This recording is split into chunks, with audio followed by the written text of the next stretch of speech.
Be Active is a health and wellbeing project that runs across RCT, but what's special about this project is that we have a number of different partners who all bring a specific skill. It was really important for this project that we offered something for everyone. We wanted to be relevant and we wanted to be able to work with the diverse members that we have in our communities. We talk about small community projects that are centred in the community. I think that works best. For some people, it could be a first step to making that change in their life. We needed to have something that families with young children could be attracted to. We needed to have something that people who maybe couldn't get out of their home but were interested in improving their well-being and their fitness could take part in. During lockdown, we would do like Zoom sessions, and that made a huge difference to me because I craved socialisation. It's given us another way of working with people and engaging people, so we've kept the online sessions running because they've been so popular and they've been so inclusive for people. I was really excited. Stressy day. As soon as he knocks the computer on, I could see still and talk to someone.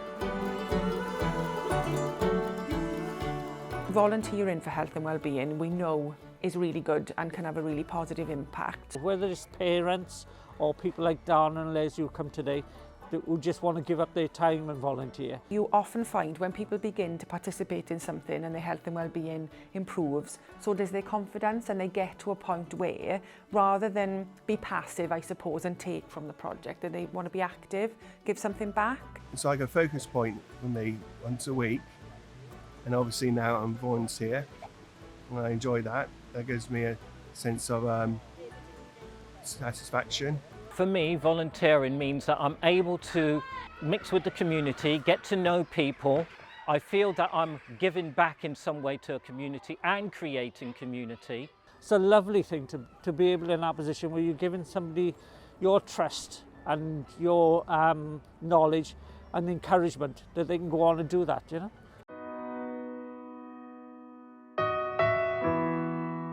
And is nice important to me because I've got a life, I've got someone to talk to. There's people out there that's in the same boat too.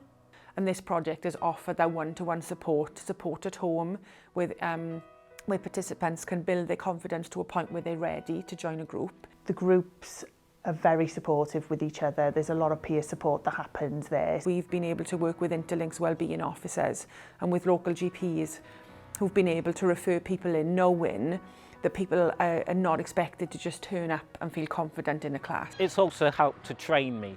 So that has been really useful to me in that it's got me up and going again to be able to have the qualifications I need to be able to get back into work.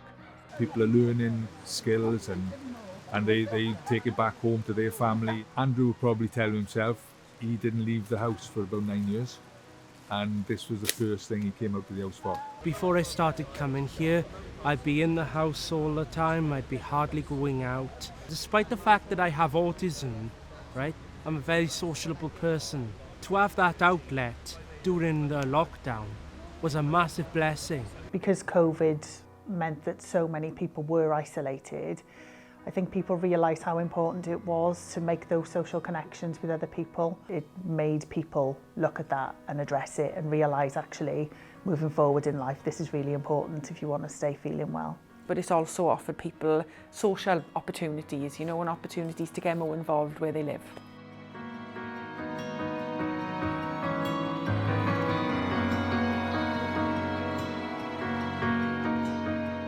At a partnership level, we've really grown and we've learned how to be diverse in our delivery and even more accessible than we were before.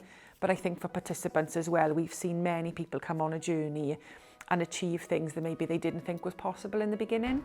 It's very much what that individual gets from being part of these projects. I think for me, that's the most important part. The improvement in people's physical well-being, the feedback that I've had from people, which has been just so positive. Well, it kept me in work, it kept me in the tournament, it's kept me off insulin. I think it's important because there are a lot of people who like myself, don't get out much. But I think the social element is that thing, that draw, sitting in nature. Like we all know, it's not rocket science. We know that being in nature makes us feel good. When we've talked to schools and we've talked to the children, I think they get a real benefit from it because they're learning outside the classroom has been a real sort of innovation, I think, for children and the schools themselves, like, you know. It's just good to be out in the fresh air and, be surrounded by nature. Kindness and caring about people is so, I can't even bring the words, but for our lives, it's uplifting. It gives us a purpose and it helps you to give back to your community. And I just find that it helps me.